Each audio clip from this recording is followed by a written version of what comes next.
सदका फ़ितर रमज़ान मुबारक की आमद से पहले या रमज़ान मुबारक की आमद होते ही पहले रोज़ों में ही क्या अदा कर सकते हैं? बहुत से लोग ये समझते हैं कि शायद सदका फ़ितर बिल्कुल आखिरी टाइम पर, आखिरी रोज़े में या ईद के दिन ही दिया जा सकता है, इससे पहले नहीं।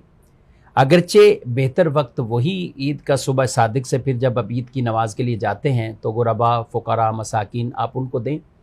लेकिन ये कोई ज़रूरी नहीं है, बल्कि आप उससे पहले आखिरी अशरे में देना चाहें तो भी ठीक है, रमज़ान शरीफ के शुरू में देना चाहें तो भी ठीक है, हत्ता कि रमज़ान शरीफ से पहले भी अगर कोई दे देता है तो उसका भी सदका फ़ितर अदा हो जाएगा। तो सदका फ़ितर के लिए ये आखिरी दिनों का इंतज़ार करना ये कुछ ज़रूरी नहीं है, बल्कि आप कोशिश करें कि रमज़ान शरीफ के अंदर बिलखुसूस ऐसे लोगों को आप शुरू से ही दे देते हैं कि आपके सदका फ़ितर की इस रकम से उनको सहर व इफ्तार के मामलात में अगर आसानी होती है तो आप ऐसों की ज़रूर आप मदद कर सकते हैं। और सदका फ़ितर उसी को दिया जाएगा जिसको ज़कात दे सकते हैं, जिसको ज़कात दी जा सकती है, सदका फ़ितर भी उसी को दिया जाएगा। तो इन अहकामात का ख्याल रखते हुए आप पहले भी सदका फ़ितर